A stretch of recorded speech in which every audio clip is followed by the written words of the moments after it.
Praise the lord.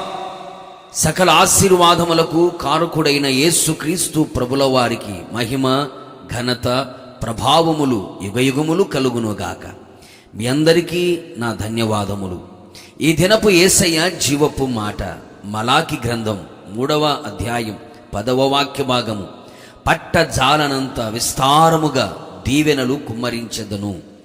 ఆశీర్వాదములకు వారసులుగా ఉండుటకు పిలువబడిన వారలారా, మనము అనుదినము ఆరాధించుచున్న యేసునాథుడు శ్రీమంతుడు, సమస్తమును ధారాళముగా దయచేయగలవాడు, సర్వసంపదల గని, సకల ఆశీర్వాదములకు కారణభూతుడైన వాడు, తండ్రియగు దేవుడు క్రీస్తునందు పరలోక విషయములలో ఆత్మ సంబంధమైన ప్రతి ఆశీర్వాదమును మనకు అనుగ్రహించెను.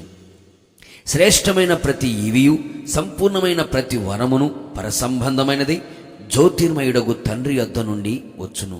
నా దేవుని ప్రియులారా, ఆయన పేరు పెట్టబడిన ఆయన ప్రజలమైన మనలను, ఆయన స్వకీయ సాంపాద్యముగా ఉన్న మనలను, ఆయన అడుగు జాడలలో నడిపించబడుచున్న మనలను పట్టజాలనంత విస్తారముగా దీవించాలని, అన్ని విషయములలో, అన్ని రంగములలో, అన్ని కోణాలలో, అన్ని విధాలుగా దీవించబడాలని ఆయన కోరుకొనిన వాడై వాగ్దానము చేసి ఉన్నాడు.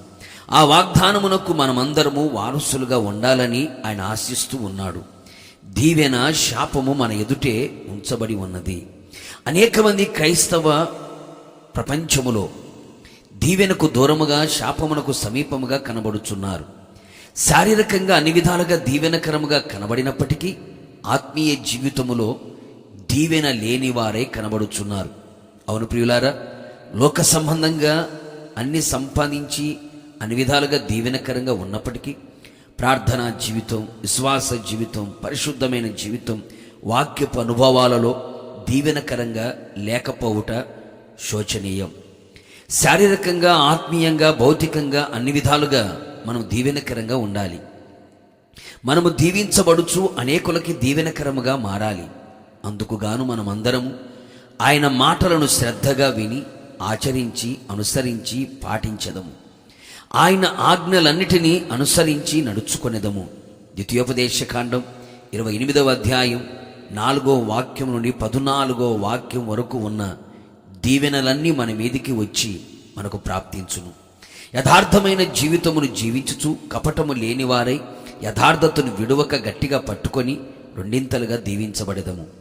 లోకమును, లోకములో ఉన్న మాలిన్యమును, లోక సంబంధమైన మనుషులను వెంబడించక, ప్రవర్తనని మలినము చేసుకొనక, మన సత్ప్రవర్తనను అధికముగా చేసుకొని యెహోవా చేత దీవెన నొందిన వారిగా ఉండేదము.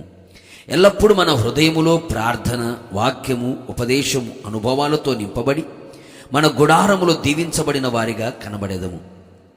అన్ని విషయములలో నమ్మకమైన జీవితమును ప్రభు ఎదుట జీవించుచు మిండైన దీవెనలు పొందుకొనిదము. ఇలాగున మనమందరము చేసి ఆయనిచ్చు దీవెనలకు పాత్రులమై ఉందుము. ప్రభుతో యుగయుగములు నిలిచెదము. ప్రార్థన. శ్రీమంతుడవైన నా యేసయ్య, నీ పరిశుద్ధ పాదములకి స్తోత్రములు.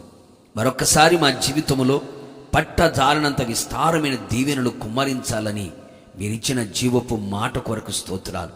అవును తండ్రి, మీ దీవెనలకు మేము పాత్రులుగా ఉండునట్లుగా మీ మాటలు శ్రద్ధగా విని ఆలకించి పాటించువారిగా, యథార్థమైన జీవితము చేయువారిగా, ప్రార్థనా జీవితము కలిగిన వారిగా, వాక్యానుసారముగా జీవించేవారిగా, నమ్మకమైన వారిగా మీ సన్నిధిలో కనబడునట్లుగా కృప దయచేసి మీ దీవెనలతో మమ్మల్ని నింపి రాకడకు సిద్ధపరచమని యేసు నామములో అడుగుచున్నాను తండ్రి, ఆమేన్. నిశ్చయముగా మిమ్మును, మీ కుటుంబ సభ్యులందరినీ నా దేవుడు పట్టజాలనంత విస్తారమైన దీవెనలతో నింపునుగాక. God bless you.